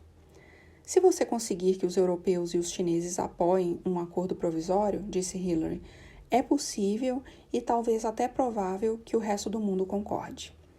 Com a minha tarefa em mente, fizemos uma visita de cortesia ao primeiro-ministro dinamarquês, Lars Løkke Rasmussen, que presidia aos últimos dias das sessões de negociação. Como todos os países nórdicos, a Dinamarca tinha excelente desempenho em assuntos internacionais, e o próprio Rasmussen espelhava muitas das qualidades que eu passara a associar aos dinamarqueses. Ponderado, bem informado, pragmático e humanitário. Mas a tarefa que lhe coubera, tentar costurar um consenso global numa questão complicada e contenciosa sobre a qual as maiores potências do mundo divergiam, seria muito difícil para qualquer um. Para o governante de 45 anos de um pequeno país que ocupava o cargo fazia apenas 8 meses, a tarefa se revelara impossível. A imprensa se esbaldara com matérias contando como Rasmussen perdera o controle da conferência, com delegados reiterando constantes objeções às suas propostas, questionando suas decisões e desafiando sua autoridade, feito adolescentes bagunceiros com um professor substituto. Quando nos encontramos, o pobre homem parecia em choque, os olhos azuis exaustos de cansaço, o cabelo loiro lambido como se acabasse de sair de um embate de luta romana. Ele ouviu atentamente enquanto eu expunha a nossa estratégia e fez algumas perguntas técnicas sobre o funcionamento de um acordo provisório. Mas, acima de tudo, parecia aliviado ao me ver tentar salvar a possibilidade de um acordo. De lá, fomos para um amplo auditório improvisado, onde apresentei ao plenário os 3 componentes do acordo provisório que propunhamos, bem como a alternativa, inércia e angústia enquanto o planeta queimava lentamente. A plateia estava calada, mas respeitosa, e Ben foi me parabenizar depois de deixar o palco, envolvendo minha mão com as suas, como se agora fosse para ele absolutamente normal esperar que eu desempacasse as negociações e encontrasse uma forma de chegar a um acordo de última hora com os outros líderes mundiais. O restante do dia foi diferente de todas as outras cúpulas a que compareci como presidente. Tirando o pandemônio da sessão plenária, tivemos uma série de reuniões paralelas, passando de uma para a outra por corredores cheios de gente espichando o pescoço e tirando fotos. Além de mim, a outra figura mais importante presente naquele dia era o premier chinês, Wen Jianbao. Trouxeram uma delegação enorme e o grupo fora até então inflexível e imperioso nas reuniões, negando-se a aceitar que a China se submetesse a qualquer forma de acompanhamento internacional de suas emissões, e se sentindo confiante por saber que, graças à aliança com o Brasil, a Índia e a África do Sul, tinha votos suficiente para matar qualquer acordo. Num encontro a dois com Wen, para uma conversa diplomática bilateral, voltei à carga, alertando que, mesmo que a China visse sua negativa em aceitar qualquer obrigação de transparência como uma vitória no curto prazo, isso se revelaria um desastre planetário no longo prazo. Concordamos em continuar a conversa ao longo do dia. Era um avanço, mas muito pequeno. A tarde voou enquanto as sessões de negociação prosseguiam. Conseguimos elaborar um esboço de acordo endossado por membros da União Europeia e vários outros delegados, mas as sessões subsequentes com os chineses não levaram a lugar nenhum, pois Wen não compareceu e enviou em seu lugar membros subordinados da delegação, previsivelmente inflexíveis. Mais tarde, fui levada a outra sala, esta cheia de europeus descontentes. A maioria dos governantes estavam lá, entre eles Merkel, Sarkozy e Brown, todos com o mesmo ar de exaustão e frustração. Agora que Bush saíra e os democratas tinham assumido, por que os Estados Unidos não podiam ratificar um tratado aos moldes de Kyoto? Perguntavam eles. Na Europa, disseram eles, mesmo os partidos de extrema-direita reconhecem as mudanças climáticas como uma realidade. O que há de errado com os americanos? Sabemos que os chineses são um problema, mas por que não esperar até um futuro acordo para conseguir dobrá-los? Durante um tempo que me pareceu se prolongar por 1 hora, deixei que falassem à vontade. Respondi às perguntas. Me solidarizei com suas preocupações. Por fim, a realidade concreta da situação baixou sobre a sala. E coube a Merkel enunciá-la em voz alta. Acho que o Barack apresenta não é a opção que queríamos, disse ela calmamente, mas talvez seja a nossa única opção no momento. Assim, esperamos para ver o que os chineses e os outros dizem, e então decidimos. Ela se virou para mim e perguntou, vai encontrá-los agora? Vou. Boa sorte então, disse Merkel.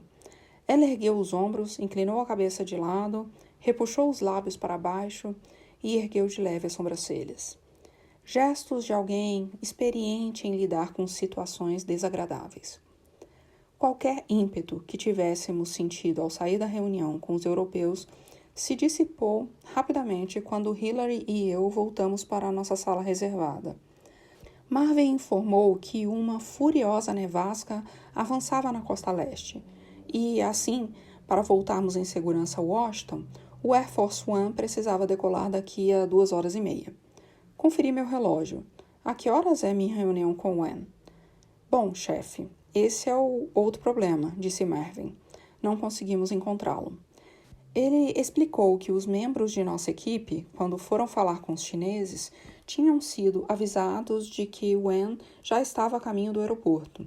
Havia rumores de que, na verdade, ainda estava no local da conferência, numa reunião com os outros governantes que também eram contrários ao monitoramento de suas emissões. Mas não conseguimos confirmar. Então quer dizer que ele está me evitando. Tem um pessoal nosso procurando. Alguns minutos depois, Marvin voltou e nos disse que Wen e os governantes do Brasil, da Índia e da África do Sul tinham sido vistos numa sala de reunião alguns andares acima. Certo, falei e me virei para Hillary. Quando foi a última vez que você entrou de penetra numa festa? Ela riu. Já faz algum tempo, respondeu. parecendo a garota muito certinha que resolve aprontar alguma. Com um bando de assessores e agentes do serviço secreto se acotovelando atrás de nós, subimos a escada. No final de um corredor comprido, encontramos o que procurávamos. Uma sala de paredes envidraçadas, onde cabia apenas uma mesa de reuniões, em torno da qual estavam o premier Wen, o primeiro-ministro Tsai, o presidente Lula e Zuma, junto com alguns de seus ministros. A equipe de segurança chinesa começou a avançar para nos interceptar, de mão erguida, como que ordenando que parássemos. Mas, ao perceberem quem éramos, hesitaram. Sorrindo e assentindo, Hillary e eu avançamos e entramos na sala, deixando atrás de nós uma discussão bastante acalorada entre os seguranças e assessores. Pronto para mim, Wen? Perguntei alto, enquanto o líder chinês deixava cair o queixo de surpresa. Então dei a volta pela mesa, apertando a mão de todos. Cavalheiros, andei procurando por vocês por toda parte. Vamos ver se chegamos a um acordo? Antes que alguém pudesse fazer qualquer objeção, peguei uma cadeira desocupada e sentei. Do outro lado da mesa, Wen e Tsai continuaram impassíveis, enquanto Lula e Zuma, constrangidos, fitavam os papéis diante deles. Comentei que tinha acabado de me encontrar com os europeus e que eles estavam dispostos a aceitar nossa proposta de um acordo provisório, se o grupo presente apoiasse uma cláusula garantindo um mecanismo confiável para a verificação independente que checasse se os seus países estavam cumprindo seus compromissos de redução dos gases que contribuem para o efeito estufa. Um a um, os governantes explicaram por que nossa proposta era inaceitável. O protocolo de Kyoto estava funcionando bem. O Ocidente era responsável pelo aquecimento global e agora queria que os países mais pobres desacelerassem seu desenvolvimento para resolver o problema. Nosso plano violaria o princípio das responsabilidades comuns, mas diferenciadas. O mecanismo de verificação que sugeríamos violaria a soberania nacional deles. Depois de cerca de meia hora nisso, me reclinei na cadeira e olhei diretamente para o premier Wen. Senhor premier, nosso tempo está acabando, falei. Então, me permita ir diretamente ao ponto. Suponho que, antes que eu entrasse nessa sala, o plano de vocês era sair daqui e anunciar que os Estados Unidos foram os responsáveis por não se chegar a um novo acordo. Imaginem que, se resistirem por tempo suficiente, os europeus vão perder as esperanças e assinarão outro tratado aos moldes de Kyoto. A questão é a seguinte, fui muito claro com vocês, avisando que não consigo que nosso Congresso ratifique o tratado que vocês querem. E não há nenhuma garantia de que os eleitores da Europa, ou do Canadá, ou do Japão se sintam dispostos a pôr suas indústrias em desvantagem competitiva e a pagar para ajudar os países pobres a lidarem com suas mudanças climáticas, quando os maiores emissores do mundo estão só assistindo de camarote. Claro que posso estar errado, prossegui. Talvez vocês consigam convencer todo mundo de que a culpa é nossa, mas isso não vai impedir que o planeta continue a se aquecer. E lembrem, tenho meu próprio megafone e é bem potente. Se eu sair dessa sala sem um acordo, minha primeira parada vai ser no salão do andar de baixo, onde está toda a imprensa internacional à espera de notícias. E eu vou dizer a eles que estava preparado para me comprometer com uma grande redução de nossas emissões de gases de efeito estufa e com bilhões de dólares para os novos auxílios, e que vocês resolveram que era melhor não fazer nada. Vou dizer a mesma coisa a todos os países pobres que esperavam se beneficiar com essa assistência financeira nova. E a todas as pessoas dos países de vocês que mais vão sofrer com a mudança climática. E aí veremos em quem vão acreditar. Quando os intérpretes da sala concluíram a tradução, o ministro chinês do meio ambiente, um homem robusto, de rosto redondo e óculos, se levantou de repente e começou a falar em mandarim, aumentando o volume da voz, acenando as mãos em minha direção, o rosto vermelho de agitação. Prosseguiam nisso por 1 ou 2 minutos, a sala toda sem saber direito o que estava acontecendo. Por fim, o premier Wen ergueu a mão esguia, marcada de veias, e o ministro voltou a se sentar abruptamente. Contive a vontade de rir e me virei para a jovem chinesa que era a intérprete de Wen. O que meu amigo acabou de dizer? Perguntei. Antes que ela respondesse, Wen sacudiu a cabeça e murmurou alguma coisa. A intérprete assentiu e se virou para mim. O premier Wen disse que o ministro do Meio Ambiente falou não é importante, explicou ela. O premier Wen quer saber se o senhor tem aqui o acordo que está propondo, para que todos possam olhar outra vez a cláusula específica. Meia hora depois de regatear com os demais governantes e seus ministros aglomerados ao meu redor e em volta de Hillary enquanto eu usava um marca-texto para destacar partes da cláusula do documento amarfanhado que levava no bolso, o grupo havia concordado com nossa proposta. Descendo a escada às pressas, levei mais 30 minutos para conseguir que os europeus aceitassem as modestas alterações que tinham sido solicitadas pelos representantes dos países em desenvolvimento. A cláusula foi rapidamente impressa e distribuída. Hillary e Todd conversavam com os delegados de outros países importantes, para ajudar a ampliar o consenso. Fiz uma breve declaração à imprensa, anunciando o acordo provisório e, depois disso, lotamos os carros da comitiva e fomos correndo para o aeroporto. Chegamos 10 minutos antes da decolagem. A conversa foi animada no voo de volta. Enquanto o pessoal da equipe contava as aventuras do dia para os que não tiveram presentes, Red, que estava comigo o tempo suficiente para não se surpreender muito com mais nada, abriu um vasto sorriso ao pôr a cabeça pela porta do meu compartimento, onde eu li uma pilha de memorandos. Sou obrigado a dizer, chefe, falou ele. Foi um lance bem gangster por lá, hein? Eu estava me sentindo muito bem. No maior dos palcos, numa questão importante, sob a pressão implacável do relógio, eu havia tirado um coelho da cartola. Claro que a imprensa apresentou reações variadas ao acordo provisório, mas, em vista do caos da conferência e da obstinação dos chineses, eu ainda considerava aquilo uma vitória, um trampolim que poderia nos ajudar a conseguir a aprovação no Senado e de nossa lei sobre as mudanças climáticas. E o mais importante, conseguíramos que a China e a Índia aceitassem, mesmo que com relutância ou vagueza, a ideia de que todos os países, e não apenas os ocidentais, tinham a responsabilidade de cumprir sua parte para retardar o aquecimento global. 7 anos depois, esse princípio básico se mostraria de importância fundamental para se chegar ao grande avanço que foi o Acordo de Paris. Mesmo assim, ao me sentar à mesa e olhar pela janela, a escuridão, rompida de poucos em poucos segundos pela luz piscando na ponta da asa direita do avião, fui tomado por pensamentos mais sóbrios. Pensei na quantidade de trabalho que tivemos para chegar ao acordo, as incontáveis horas de labuta de uma equipe dedicada e talentosa, as negociações de bastidores e as entregas de bilhetes, as promessas de ajuda. Por fim, uma intervenção de última hora que se baseara numa arremetida intuitiva, tanto quanto um conjunto de argumentos racionais. Tudo isso para um acordo provisório que, mesmo que funcionasse conforme planejado, seria no máximo um passo preliminar e incerto para solucionar uma possível tragédia planetária.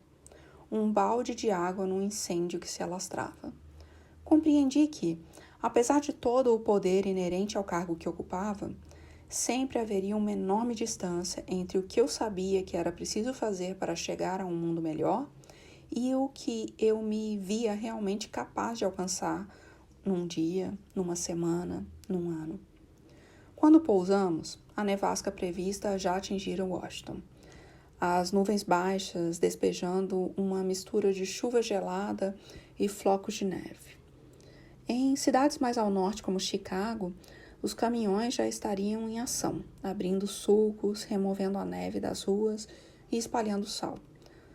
Porém, mesmo a mais leve sombra de neve tendia a paralisar a região de Washington, notoriamente mal equipada, fechando escolas e criando enormes congestionamentos.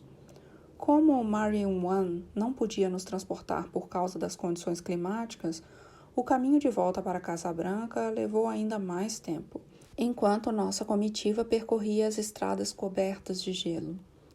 Quando cheguei na residência, já era tarde. Michelle estava deitada na cama, lendo. Contei sobre a viagem e perguntei como estavam as meninas. Estão empolgadíssimas com a neve, disse ela, ao contrário de mim. E me olhou com um sorriso de solidariedade. Mália provavelmente vai perguntar no café da manhã se você salvou os tigres. Assenti enquanto tirava a gravata. Estou trabalhando nisso, respondi.